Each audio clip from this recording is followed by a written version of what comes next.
Hola, mi nombre es Yutzibel Laureano y les estaré hablando sobre la ecuación patrimonial. Para que una entidad pueda existir, requiere recursos con los cuales operar.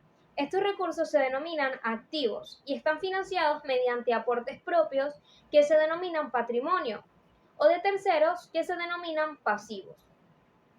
La ecuación patrimonial es la relación matemática que nos permite comparar los activos de la empresa con el pasivo y el patrimonio de esta.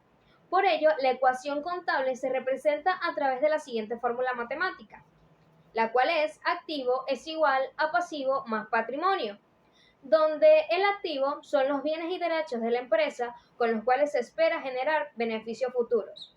El pasivo son las deudas que las empresas asumen con terceros para desarrollar su operación.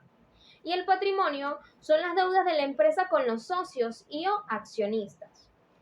Dado que la ecuación también responde al principio de partida doble, se puede hacer uso de las posibilidades matemáticas para reordenar los términos de dos formas.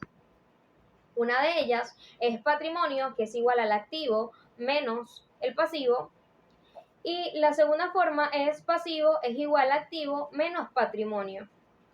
Es importante resaltar que cada uno de los elementos que conforman la ecuación es actualizado de manera permanente en la medida en que el ente económico efectúa sus transacciones. Y en ese sentido, dicha igualdad también varía constantemente. Ahora les voy a hablar sobre el fundamento de la ecuación patrimonial. La empresa es independiente de los socios que la conforman y para que la empresa pueda operar requiere de una serie de activos como, por ejemplo, dinero en efectivo, mercancías, materias primas, oficinas y construcciones. Sin esos activos, la empresa no puede existir y esos activos se pueden conseguir de dos formas. Una de ellas es por aportes que hacen los socios, los cuales se denominan patrimonio, y la otra es por créditos que la empresa hace con bancos y proveedores. Esta se denomina pasivo.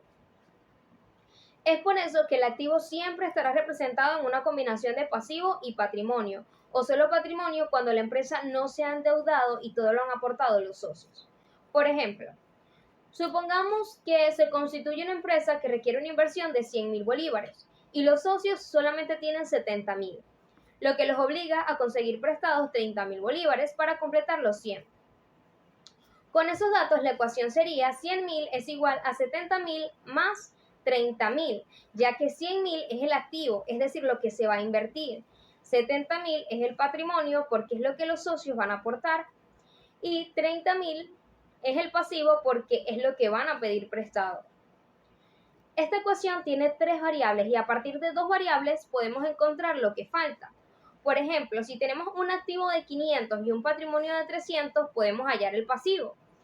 Lo hallamos restando los 300 de los 500 y eso nos va a dar como resultado 200, porque sabemos que el activo siempre será igual a la suma de los pasivos más el patrimonio. Equilibrio de la ecuación patrimonial. La ecuación patrimonial representa un equilibrio entre los que se tiene, que es activo, y lo que se debe, que es el pasivo y patrimonio. Cualquiera de las variables puede cambiar, pero el equilibrio siempre se debe mantener. Por ejemplo, el activo se aumenta cuando los pasivos o el patrimonio se incrementan. Esto se debe a que la única forma de adquirir activos es mediante la financiación que ofrecen los pasivos y el patrimonio. Es decir, que cuando un socio aporta bienes, estos se convierten en activos de la empresa, o cuando un banco hace un crédito a la empresa, este crédito se convierte en dinero en efectivo, dinero que es un activo. En el caso contrario, el activo se disminuye mediante la disminución de los pasivos o el patrimonio. Un caso puede ser cuando la empresa cancela un crédito que tenía con un banco. Para esto debe destinar de su activo un dinero para pagar esa obligación, por lo que la cuenta de efectivo se verá disminuida. Igual sucede con la disminución del patrimonio, que puede suceder cuando se distribuyen utilidades, las que se deben pagar en cheque disminuyendo una cuenta de activos como lo es la de banco. También puede suceder que el patrimonio se aumente por medio de una disminución de pasivos, como cuando se decide capitalizar un pasivo, es decir, se paga el pasivo con acciones. Otra de las formas también de afectar el patrimonio es con el resultado del ejercicio. y que quizás es la más importante, ya que representa la utilidad o pérdida de la empresa, y de este resultado depende la viabilidad futura de cualquier ente económico. La disminución del patrimonio por causa de una pérdida significa al tiempo una disminución en los activos. Esto sucede porque para generar ingresos se debió realizar activos que fueron mayores a los ingresos recibidos por la enajenación de dichos activos. Ahora, ¿qué pasa cuando la ecuación patrimonial no se cumple? Cuando la suma de los activos no es igual a la suma de pasivos y patrimonio, o cuando la suma de pasivos y patrimonio es superior a la suma de los activos, el equilibrio se ha roto y significa que la empresa está quebrada. La ecuación patrimonial no se cumple cuando la empresa debe más de lo que tiene, porque se supone que la suma de los activos siempre debe ser igual a la suma de pasivos y patrimonio. En cambio, si la suma de pasivos y patrimonio resulta inferior a la suma de los activos, significa que se nos ha olvidado la aritmética básica y ha ocurrido un error de cálculo. Buenas, mi nombre es Daniela Marín y les voy a hablar sobre las características básicas de un sistema de codificación. La automatización de las operaciones contables requiere que el contador de una empresa defina previamente el método de codificación a utilizar por cada uno de los sistemas administrativos y contables que se podrán en funcionamiento en la empresa. Todo sistema de codificación debe poseer una serie de características mínimas a fin que sea adoptado como método de procesamiento para la información.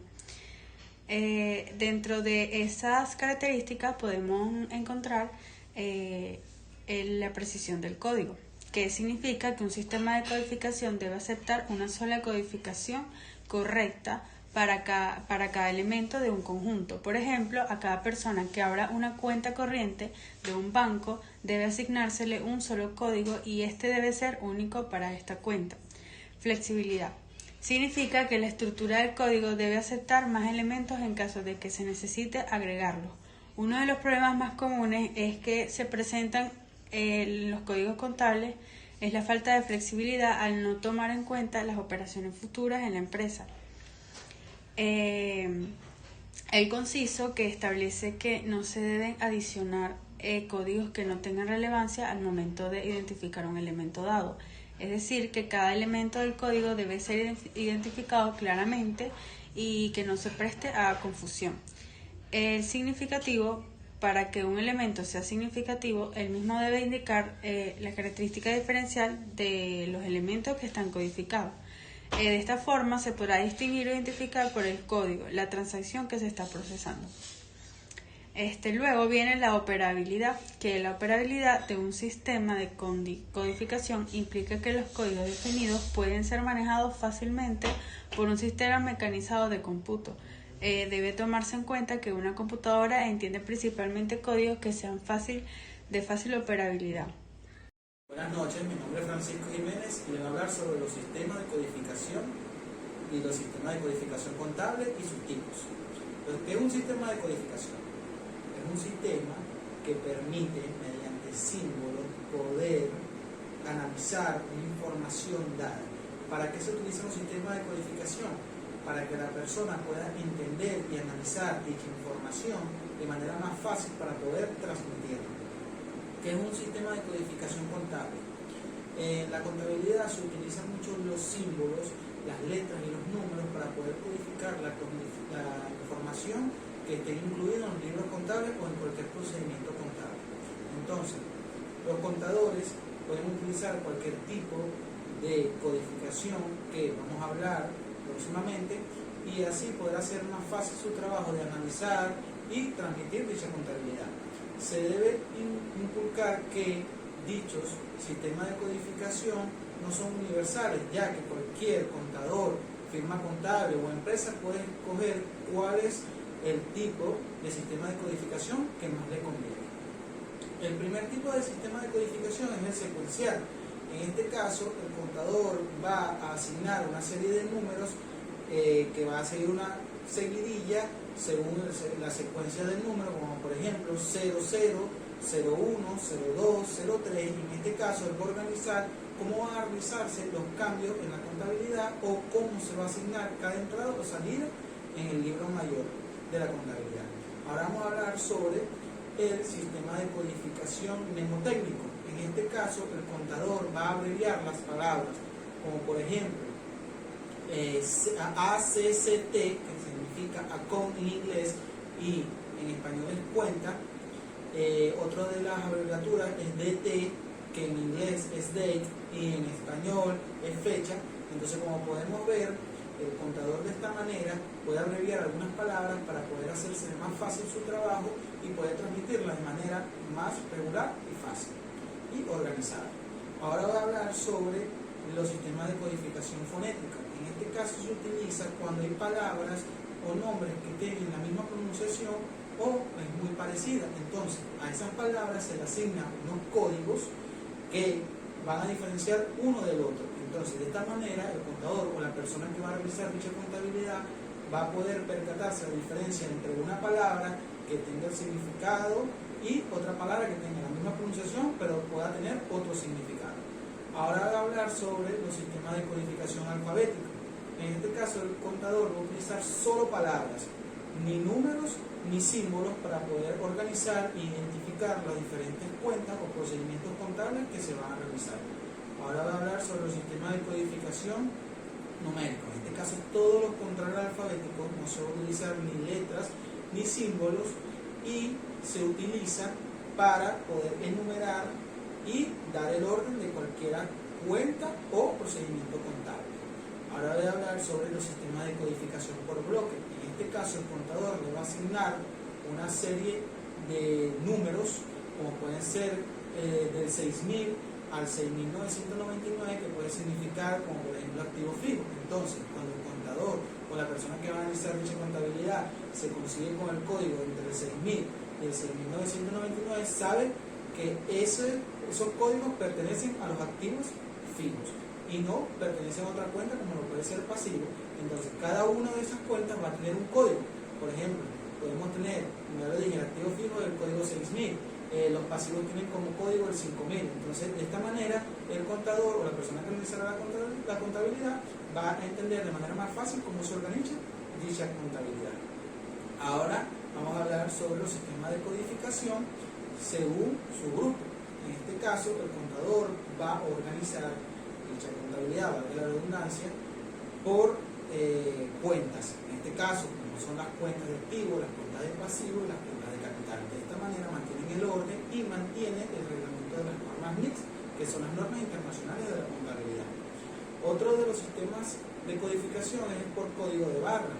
Se establecen una serie de barras establecidas paralelamente, una más ancha que la otra, una más delgada, y en este caso, cada una de esas barras contiene un contenido que va a implementar la información. ¿Por qué se establece este tipo de sistema?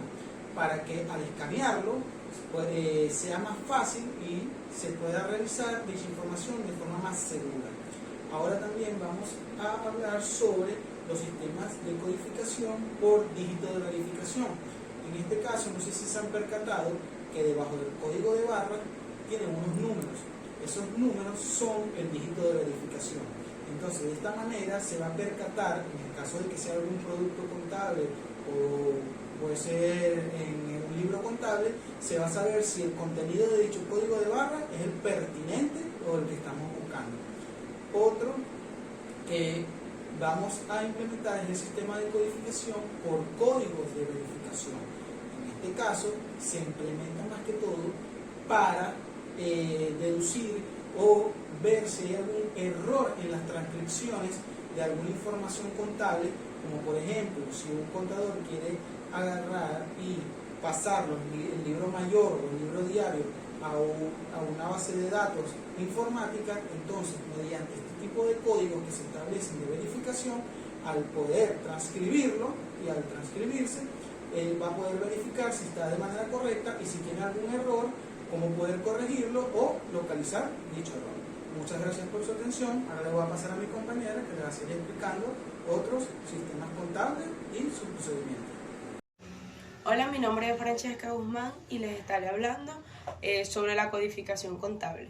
La codificación contable es la forma de identificar un tipo y nombre de cuenta.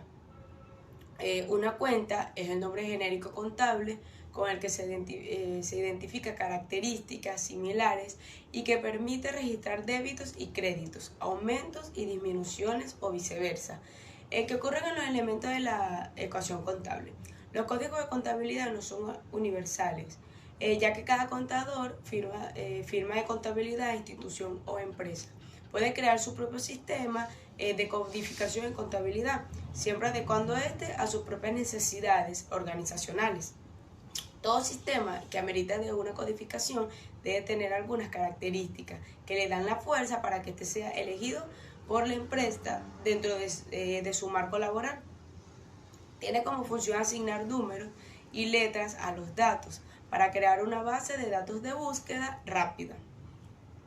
En los tipos de codificación podemos apreciar el código mnemotécnico, código secuencial, código jerárquico, código en bloque y codificación de facetas. La codificación trata de cambiar la formulación mediante una serie de reglas dispuestas según el plan de métodos y sistemas. El conjunto de estas reglas de métodos que definen la codificación se le llama código, y la estructura de codificación está basada de los siguientes niveles: activo, pasivo, patrimonio, ingreso, gastos. La importancia de una codificación adecuada a las cuentas contables radica en el hecho de que ese código en la contabilidad computarizada sustituye el nombre de la cuenta y por tanto un error en la codificación automáticamente se convierte en un error de registro. Buenas tardes, profesores y compañeros. Mi nombre es Jesús González y voy a hablar sobre las características de un código contable. Primero que nada, todo código contable tiene que ser diseñado bajo ciertos parámetros o criterios que le permitan cumplir con los requerimientos de información que solicitan los usuarios. Este debe estar diseñado de tal forma que pueda cumplir con los objetivos de contabilidad, se ajuste siempre a las necesidades específicas de la empresa y además cubra circunstancias especiales y casos individuales que puedan presentarse, tales como el código contable es la estructura principal de un sistema contable que permita generar información óptima y relevante. Las características de un sistema contable son la flexibilidad. Esta condición asegura que el catálogo contable de cuentas deba codificarse de tal manera que pueda incluirse cuentas intercaladas o adicionales entre códigos ya creados, sin necesidad de modificar su estructura. El poder incluir cuentas en el momento que vayan surgiendo haciendo posible que el catálogo de cuentas permanezca vigente. Ahora bien, la flexibilidad no puede obedecer ciertos hechos fortuitos ni improvisaciones u ocurrencias. Esto debe ser la lógica contable y a un resultado que se espera obtener. Simplicidad. Esta característica lo que se refiere es que al diseñar un catálogo de cuentas debe incluir la menor cantidad de dígitos que sean necesarios, es decir, no más los requeridos de las pymes y el registro de los hechos contables. Si un solo dígito cubre las necesidades de información, el nivel correspondiente debe contar con solo ese dígito. Sistematicidad. Esta implica de que debe realizarse en el mismo procedimiento para obtener los mismos resultados en todas las secciones de estructura de codificación. Es decir, que se permite a lo largo del catálogo que se obtengan los mismos resultados en el mismo nivel en el cual se decide que se ubiquen. La concisión. No se deben poner códigos adicionales a no ser que tengan relevancia para identificar los elementos. Significatividad. Cada elemento debe identificarse algunas características diferenciadas de la codificación. Adecuada clasificación. Un código contable debe estar clasificado de acuerdo a las normas contables. Jerarquizado. El código contable debe establecer subdivisiones para cada uno de los grupos y subgrupos que conforman los estados financieros. La claridad de las descripciones. Un código contable debe explicar claramente el título de cada una de las cuentas que lo integran. Precisión. Es necesario que las transacciones de la organización estén codificadas de manera que de la menor ambigüedad posible. Los símbolos o códigos utilizados para los costos, los pasivos, los activos deben ser los menos parecidos unos con los otros para que así evitar cualquier confusión. Racionales. Los catálogos de los códigos de cuentas deben poder facilitar agrupar diferentes cuentas que tengan algún tipo de relación, como por ejemplo lo que sería el costo de ventas o la depreciación de varios activos. Gracias por su atención. Buenos días, mi nombre es Lidia García y yo les voy a hablar sobre el diseño de un código de cuentas. Para elaborar el código contable de una compañía, el contador debe de seguir una serie de pasos mínimos con objeto de confeccionar la estructura de las cuentas. Los pasos a seguir para elaborar la estructura de las cuentas que servirá para el registro de las operaciones son los siguientes. El paso 1. Asignar números a grupos generales, es decir, especificar o asignar números a los grupos generales de partidas tanto del balance general como del estado de ganancias y pérdidas. Aquí podemos observar este ejemplo, en donde para el balance general se le asigna a cada cuenta o cada grupo un código, es decir, código 1 para el grupo activo, código 2 para el grupo pasivo, código 3 para el grupo patrimonio, código 4 para el grupo cuentas de orden. Y lo mismo pasa con los estados de ganancias y pérdidas. Código 5 para ingresos operacionales, código 6 costo de ventas, código 7 gastos de operación, código 8 para los otros ingresos y egresos y código 9 para cuentas de cierre. En algunos casos, la asignación de números es realizada automáticamente por el software contable mecanizado, pero en todo caso debería disponerse de una descripción completa del significado de cada número asignado a cada una de las partidas. El paso 2. Sería especificar el formato del código contable en dígitos y niveles. Esta definición estará siempre sujeta a la flexibilidad que tenga el software contable que se esté usando y a la definición de los parámetros de las cuentas. Los dígitos representan el número de posiciones utilizadas por el código contable. Los niveles son el número de agrupaciones que se especifica entre todos los dígitos, a fin de diferenciar cada una de las clasificaciones que requieren los estados financieros de manera que sean elaborados de acuerdo con las normas de contabilidad y las necesidades de información de la empresa. Por ejemplo, está el primer formato 99999, tiene 5 dígitos, 3 niveles. El segundo formato tiene 5 dígitos, 3 niveles también. El tercero tiene 6 dígitos, 4 niveles. El cuarto tiene 7 dígitos, 3 niveles. El quinto tiene 7 dígitos, 4 niveles. Y el sexto tiene 9 dígitos y 6 niveles. Por último está el paso 3. Una vez realizados el paso 1 y el paso 2, se debe empezar a desarrollar el código contable propiamente dicho de acuerdo con las clasificaciones dadas por la teoría contable y las necesidades de información de la empresa. Cada clasificación puede variar de detalle. Por ejemplo, en los activos tenemos los circulantes y en los pasivos y patrimonios tenemos el circulante.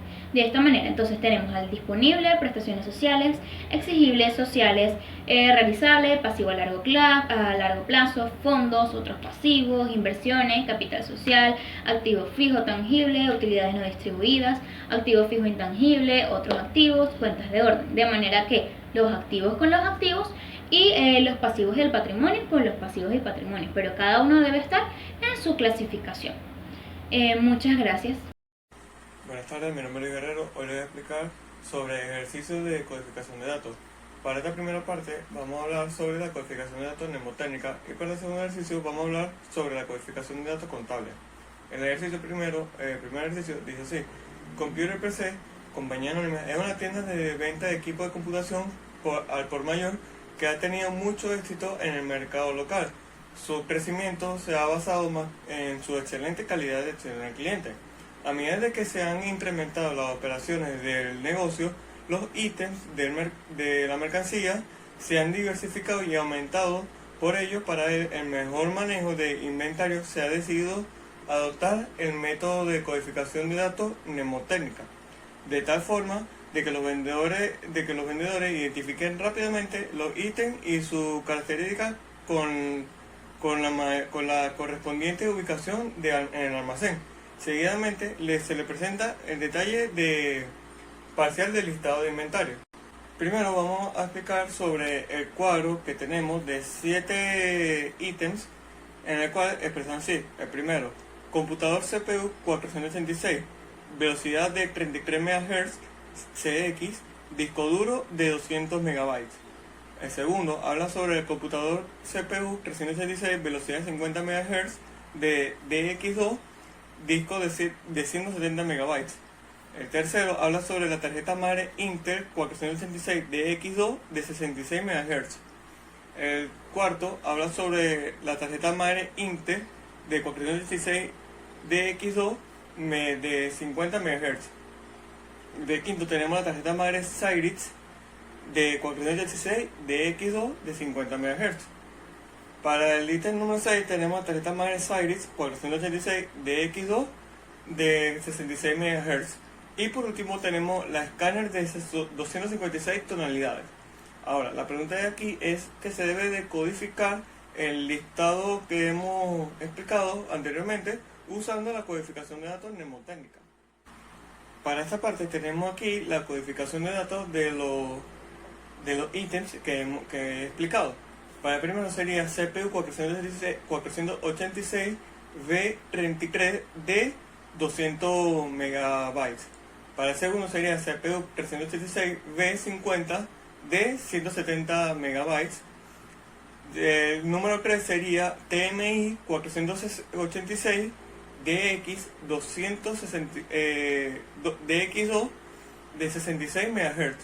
Para el cuarto tenemos TMI 486 DX2 de 50 MHz. Para el quinto tenemos TMI-C 486 DX2 de 50 MHz. Para el sexto tenemos TMC 486 DX2 de 66 MHz. Y por último tenemos el escáner, que eso sería CS256T. Ahora les voy a explicar sobre la elaboración del código contable. A continuación se muestra un esquema de general de las cuentas necesarias que definió el contador de la industria química CA. Para el nuevo código contable se estará en funcionamiento a partir del próximo mes, previo a una prueba que se realizará en el sistema contable. Esta parte del ejercicio vamos a tener expresado lo que especificó el contador. Vamos a tener el balance general y también vamos a tener el pasivo y el patrimonio, y también vamos a tener el estado de ganancia y pérdida. El balance general está especificado como activo. Luego de esto viene el circulante, que lo conlleva caja, cuenta por cobrar, efectos por cobrar, inversiones en valores. Luego de eso viene inventario, que vendría siendo la materia prima, productos en proceso, productos terminados y suministro. Luego de esto viene gasto anticipado, puede ser seguro, la publicidad. Está compuesto por el impuesto. Activo fijo, está compuesto por el terreno, edificio, intereses y la maquinaria y equipo.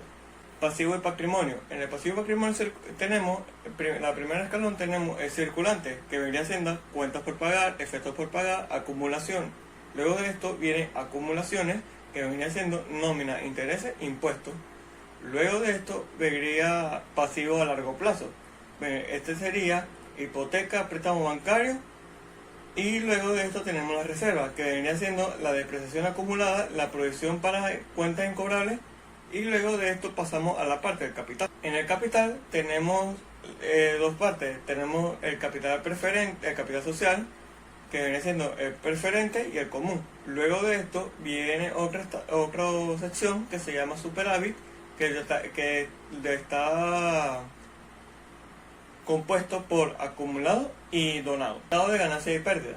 En el estado de ganancia y pérdida vamos a tener, la primera parte vamos a tener a las ventas.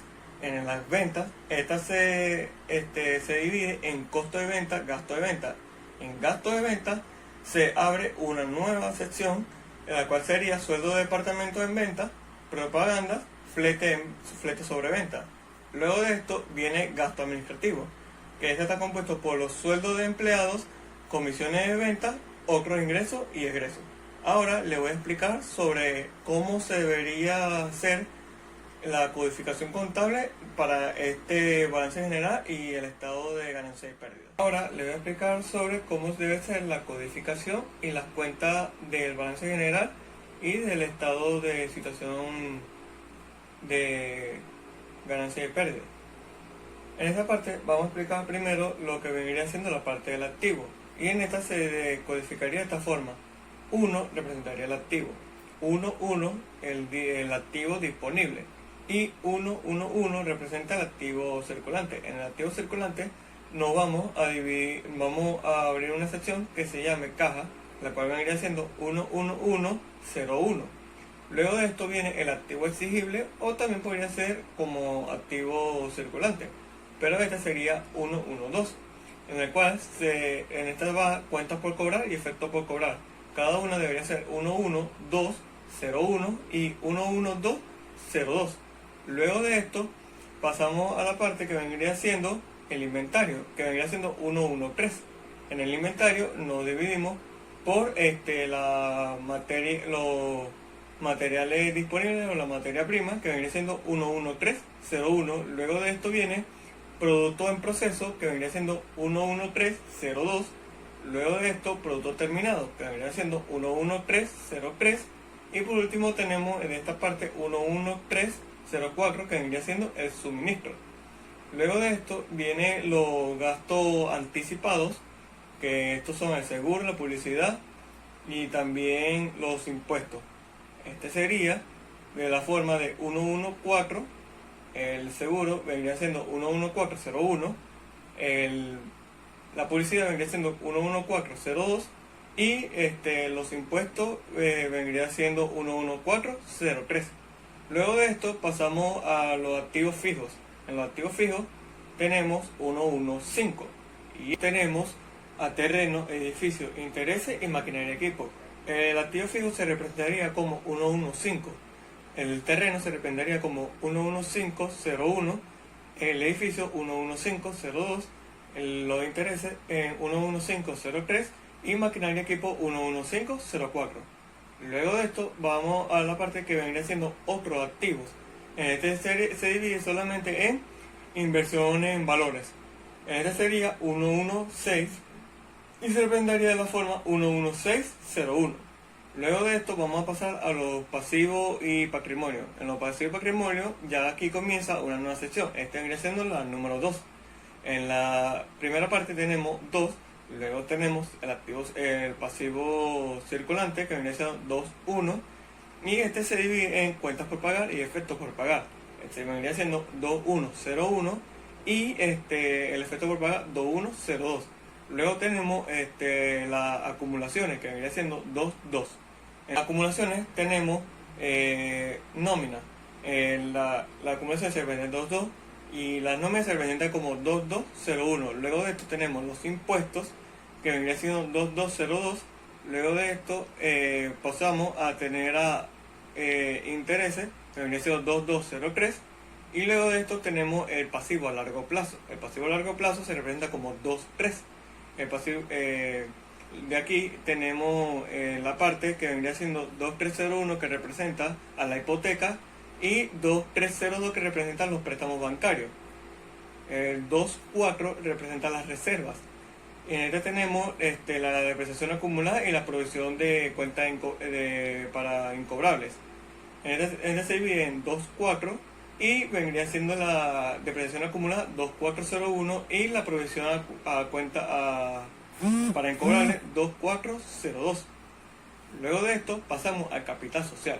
En el capital social se representaría el 2.5. Y luego de esto viene lo preferencial y lo común, que vendría siendo 2.501 y 2.502. Luego de esto pasamos al superávit, que vendría siendo el 2.6. En el 2.6 el superávit se divide en el acumulado y el donado. En el acumulado se vendría siendo 2.601 y en el donado 2.602. Luego pasamos al estado de ganancia y pérdida. En el estado de ganancia y pérdida vamos a tener lo que son las ventas, los ingresos y los egresos. Entonces se dividiría en ventas, que ya de por sí el estado de ganancia y pérdida vendría siendo el número 3. Y las ventas representaría el 3.1. Entonces se dividiría en costo de venta, gasto en venta, sueldo para el departamento de venta y también el flete de ventas, flete sobre ventas.